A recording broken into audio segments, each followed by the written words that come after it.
हिंदी में यूपीएससी की तैयारी से संबंधित प्रोग्राम्स को देखने के लिए सब्सक्राइब करें स्टडी IQ-IAS हिंदी। आप सभी का पुनः स्वागत है स्टडी IQ-IAS के हिंदी ऑनलाइन प्लेटफॉर्म पर। मेरा नाम है अभिषेक कुमार। मेरे पीछे जिस व्यक्ति की फोटो आप देख रहे हैं यह चाइना के लीडर, नाम है इनका शी जिनपिंग।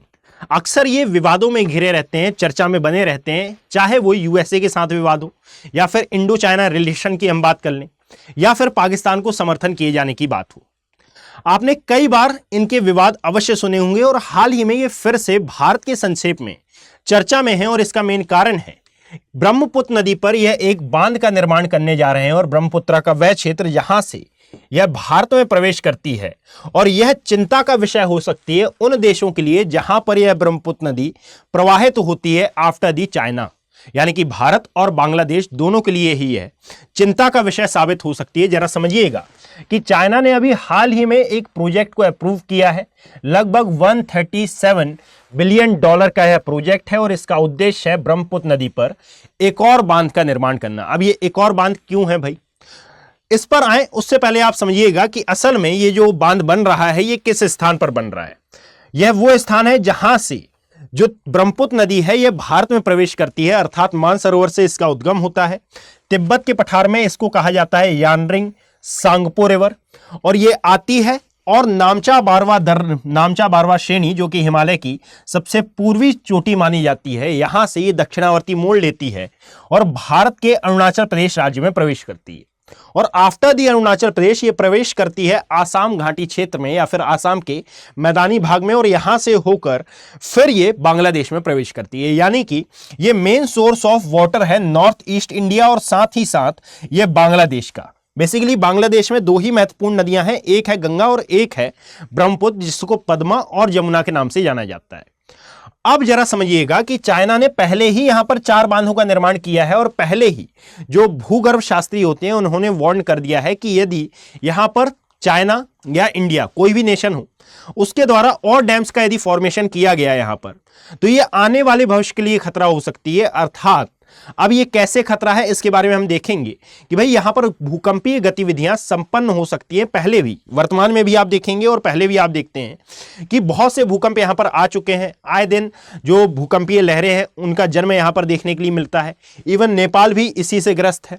तो इसको लेकर जो भूगर्भ शास्त्री हैं उनका कहना है कि अब यहां पर ऐसा किसी प्रकार का प्रोजेक्ट ना चलाया जाए जिसके कारण ये ब्रह्मपुत्र नदी के पानी को आप कंट्रोल करने का प्रयास करें, क्योंकि यदि ऐसा किया जाता है तो ये आने वाले भविष्य के लिए इंडो और चाइना दोनों के लिए और साथ ही साथ पूरे वर्ल्ड के लिए ये खतरा साबित हो सकता है। बावजूद इसके हमने भी यहां पर एक प्रोजेक्ट चलाया है हाल ही में जिसको सियांग घाटी प्रोजेक्ट कहा जाता है। अभी थोड़ी देर बाद उसकी मैं चर्चा करूंगा। तो भाई जहां से ये भारतीय सीमा पर प्रवेश कर रही है उस निकटवर्ती क्षेत्र में इस डैम को बनाए जाने का या फिर इस प्रोजेक्ट को चलाए जाने का अप्रूवल दिया है चाइना ने। लगभग $137 अरब का यह प्रोजेक्ट है। इसको इन चाइनीज युआन में आप कन्वर्ट कर सकते हैं, डेटा दिया हुआ है। यदि पूरा का पूरा आपको ये PDF चाहिए हो तो आप मेरे टेलीग्राम हैंडल से इसको डाउनलोड भी कर सकते हैं और साथ ही साथ यदि किसी भी प्रकार का कोई भी डाउट हो तो आप मेरे इंस्टाग्राम हैंडल और फेसबुक अकाउंट से जुड़कर इन डाउट्स को भी क्लियर कर सकते हैं। अब असल में ये भारत का सियांग वैली प्रोजेक्ट क्या है इसके बारे में मैंने पहले ही वीडियो बना दिया था। ये उसका थंबनेल है, इसको आप सर्च कर देख सकते हैं। मैं यहां पर भी एक शॉर्ट फॉर्म में इसको डिस्कस कर दूंगा और इसी को लेकर हाल ही में जो अरुणाचल प्रदेश राज्य है यहां पर विवाद भी हो रहे हैं, यानी कि प्रोटेस्ट भी हो रहे हैं, क्योंकि जब कभी भी ऐसा कोई प्रोजेक्ट चलाया जाता है तो नो डाउट कि उससे कहीं ना कहीं पर्यावरण और पारिस्थितिकी को खतरा होता है। तो अरुणाचल प्रदेश में हाल ही में ये विवादों में घिरा हुआ है। साथ ही साथ एक और इंपॉर्टेंट न्यूज कि यदि आप स्टडी IQ-IAS हिंदी के किसी भी बैच से ज्वाइन होना चाहते हैं तो आप AKB लाइव कोड का यूज करके उन बैचेस का पार्ट बन सकते हैं। अभी हाल फिलहाल में जो बैचेस आपके लिए अवेलेबल कराए गए हैं 2025 की यूपीएससी एस्पिरेंट के लिए ये SIP बैच है जिसका उद्देश्य आपको पूरा कोर्स रिवाइज कराना है, प्रैक्टिस कराना है, जिससे आप प्री में अपना 100% दे पाएं और प्री को एनसीईआरटी के साथ आप क्वालिफाई कर पाएं और मेंस को अटेम्प्ट कर पाएं। ठीक है, तो यहां पर SIP प्रोग्राम आपके लिए अवेलेबल है। ये 31 दिसंबर से प्रारंभ हो रहा है। बहुत अच्छी अपॉर्चुनिटी है। यदि आप क्रिसमस सेल के तहत इसका लाभ उठाना चाहते हैं तो अवश्य आप इसका लाभ उठा सकते हैं। ठीक है, पश्चात इसके ये P2I बैचेस हैं जिनमें आप एनरोल कर सकते हैं, और साथ ही साथ ये 2026 के छात्रों के लिए और 2027 के छात्रों के लिए है, और ये संभव सुपर 100 बैच है, इसका भी आप पार्ट बन सकते हैं। चलिए प्रारंभ करते हैं आज का डिस्कशन कि असल में ये जहां पर प्रोजेक्ट चलाया जा रहा है वो ज्योग्राफिकली बहुत ही ज्यादा सेंसिटिव एरिया की कैटेगरी में आता है। और सेंसिटिव एरिया क्यों भाई?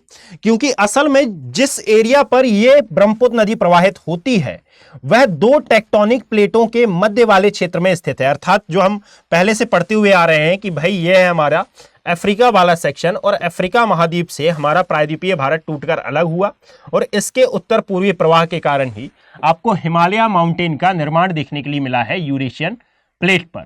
और ये जो सबडक्शन हुआ है असल में इंडियन प्लेट यूरेशियन प्लेट के नीचे गई है, जो कि वर्तमान में भी जा रही है, कंटिन्यूसली ये आगे बढ़ रही है, जिसका परिणाम आपको ये देखने के लिए मिल रहा है कि भाई हिमालय पर्वत की जो हाइट है ये कंटिन्यूसली बढ़ रही है।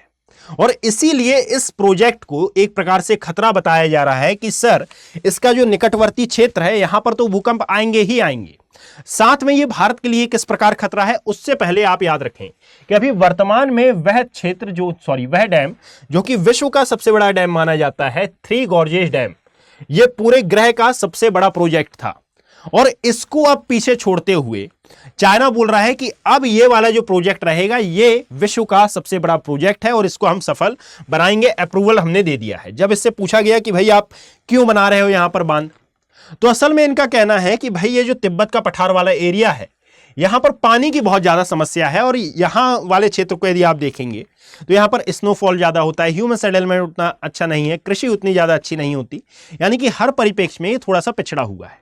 तो यहां पर पानी की मांग को पूरा करने के लिए और साथ में पन बिजली जिसको हम हाइड्रो पावर प्लांट बोलते हैं इसका उत्पादन हो सके, इनका एस्टेब्लिशमेंट हो सके, इसको बढ़ावा मिल सके, इसके लिए हम इस क्षेत्र में एक डैम का फॉर्मेशन कर रहे हैं, और इस प्रोजेक्ट का हमारा यही उद्देश्य है। क्योंकि ब्रह्मपुत्र नदी को जब आप देखते हैं तो असल में ब्रह्मपुत्र नदी का ये जो निचला क्षेत्र है ये 50 किलोमीटर तक का एरिया है, और 50 किलोमीटर तक के एरिया में लगभग 2000 मीटर की ऊर्ध्वाधर गिरावट है, यानी कि 2000 मीटर की ऊंचाई से ऐसा लगता है कि ये ब्रह्मपुत्र नदी नीचे आ रही है। अब 2000 बिल्कुल एक्यूरेट नहीं है, परंतु जब इतनी ऊंचाई से कोई या फिर इतने तीव्र वेग से जब कोई नदी आती है तो ये बहुत अच्छी सिचुएशन मानी जाती है पन बिजली के उत्पादन के लिए।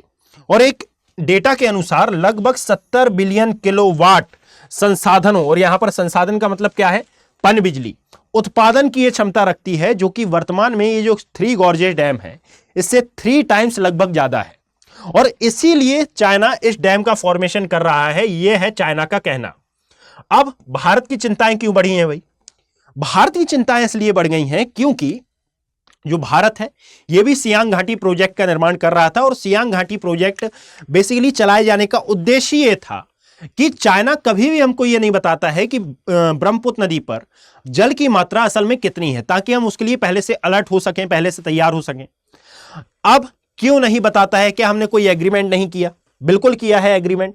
2006 में आप देखेंगे कि भाई जो भारत और चीन थे इसने अपने संबंधों को मद्देनजर रखते हुए और तमाम प्रकार के जो मतभेद थे उनको दूर करते हुए एक प्रकार का समझौता किया, और इस समझौते के अनुसार 2006 की यह बात है, इस समझौते के अनुसार यह बोला गया कि चाइना वर्षा काल में हमको यह डेटा प्रदान करेगा या इंफॉर्मेशन देगा कि ब्रह्मपुत्र नदी में जल की मात्रा कितनी है।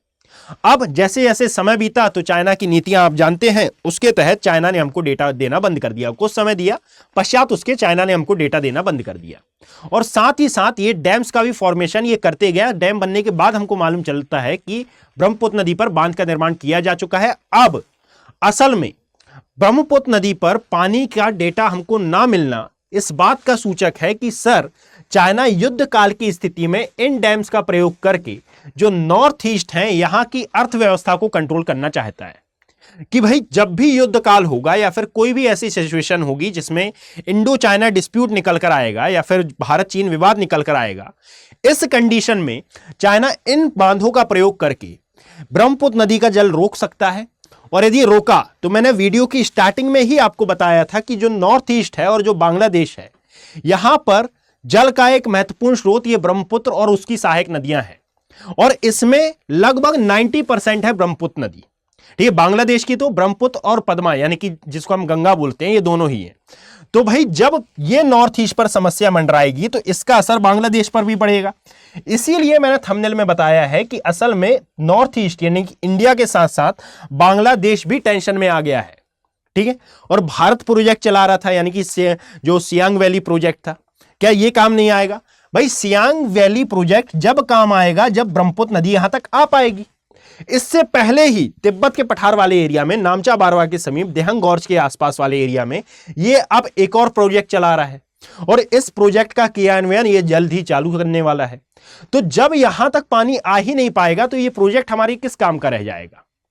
इसको लेकर समस्याएं आ रही हैं और इसको लेकर टेंशन की बात कही जा रही है, इसको लेकर चिंताएं जताई जा रही हैं कि सर क्या चाइना आने वाले किसी ऐसे इंसिडेंट की तैयारी करने वाला है जिसके लिए भारत तैयार नहीं है।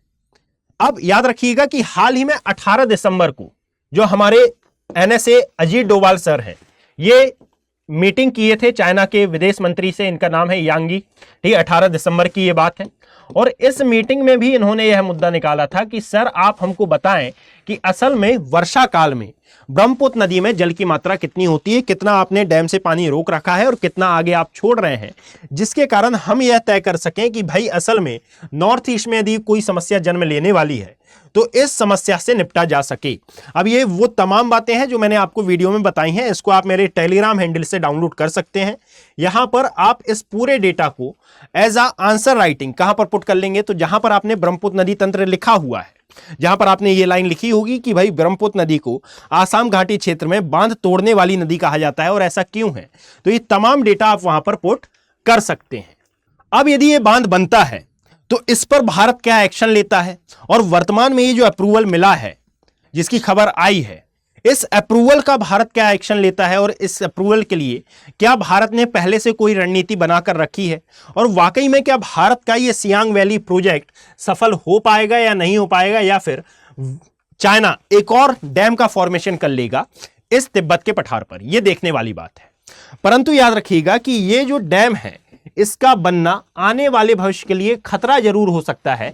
दैट इज वाई चाइना को अभी क्रिटिसाइज किया जा रहा है और बोला जा रहा है कि भाई जब आपको पता था, विभिन्न प्रकार के भूगर्भ शास्त्रियों ने पहले ही वार्न कर दिया था कि ये उचित नहीं है।